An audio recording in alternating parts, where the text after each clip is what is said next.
So this is some quick information about Daven button style air bars and how they work and how to fix them and stuff like that. So what we have here is this is a bladder plug. This is a piece of bladder that goes on the inside. This gets put into when you're assembling this. You put that in there. You put your cap on, your washer, and the nut, and basically you, in another video I'll show you how you actually do this.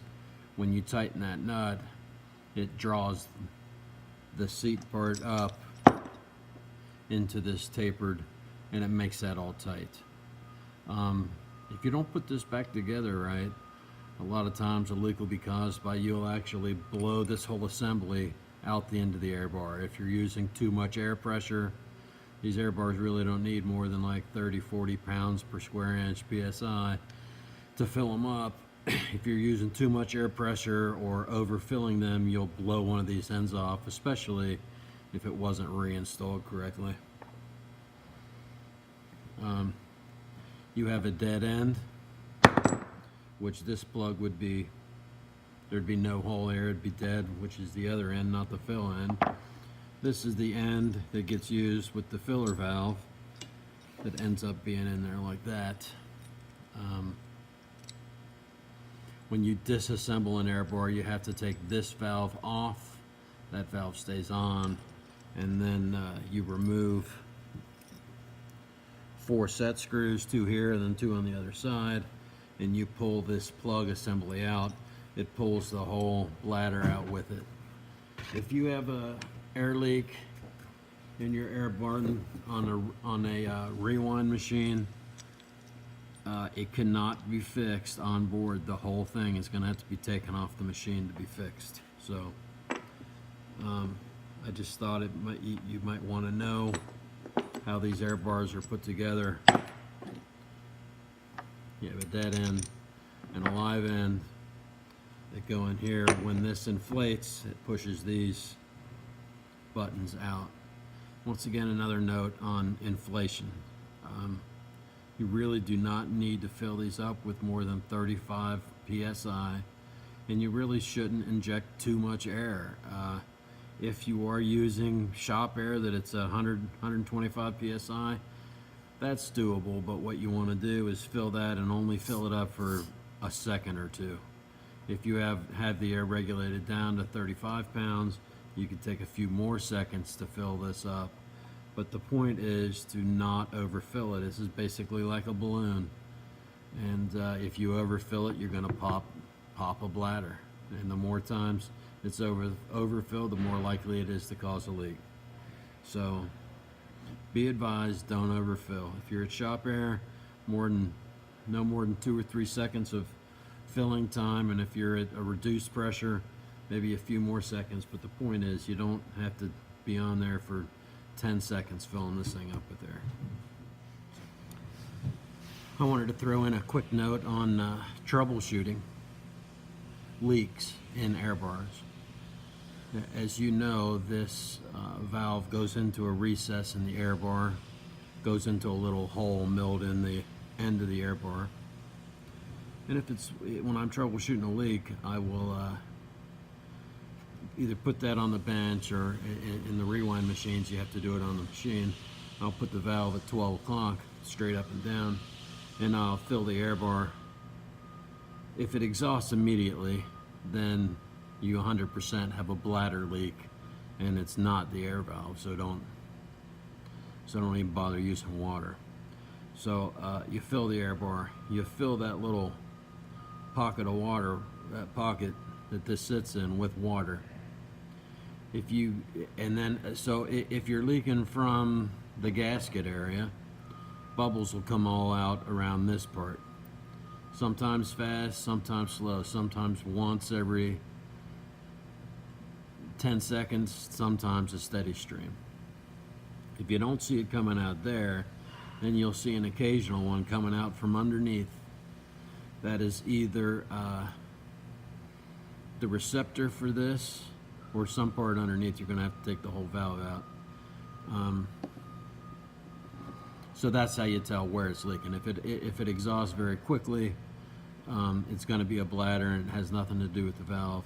If it's coming out of the top part here, it's that seat, in which case generally you have to, if you've done other things like filled it and tried to knock out the dirt, you can take this cap off and make sure that rubber seat's clean, blow it out with air, that type of thing, put it back together. If it's coming out from the bottom, you've got some leak, either it wasn't tight there or it worked out, or it's the elbow here. Sometimes those split, so that's a different leak. If it's leaking from down there, you will see your bubble not originate from anyone here. It'll come up from the bottom. So that's how you tell.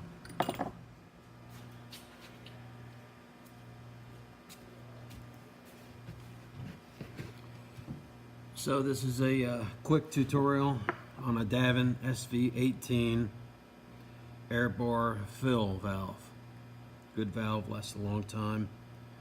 Fairly expensive at $35 a unit. I'm simulating removing it from an air bar because I don't have one that needs to be worked on right now. You're going to need a few things. 2 sockets, a deep well 1/2 inch, and a normal 5/8 inch socket, Teflon tape, and some pointy object to remove Teflon. So if it's in the air bar here, we're going to take it off with our 5/8 socket, turn it out.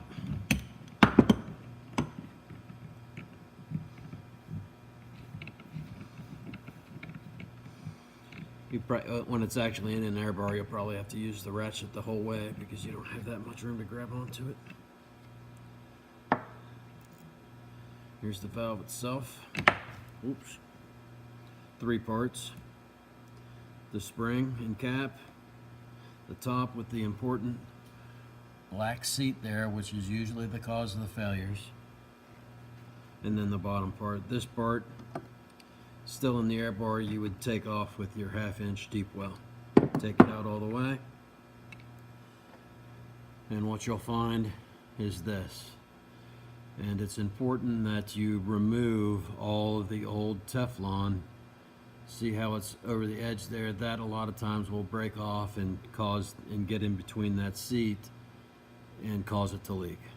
So I'm going to take a few seconds here to remove, and if you're careful, you can get pretty much 100% of this off of there. See? Nice and clean. It's very important. So once again, the normal failures have to do with that black seat in there. A lot of times it's just core dust or some piece of dirt. A lot of times when you have a leaky air bar, you can fill and exhaust it several times in a row that'll dislodge that, whatever that piece of dirt is. Other time that black seat in there gets cracked and you can't fix it. I've heard stories that sometimes this spring breaks. I've personally never seen that happen, but it happens. You also need to make sure that this is the surface that actually seats on that gasket. That needs to be cleaned too. So you can additionally, you cannot buy that, of course, you cannot buy that little O-ring. So when you're putting it back into the machine, you're going to put it back in 2 parts.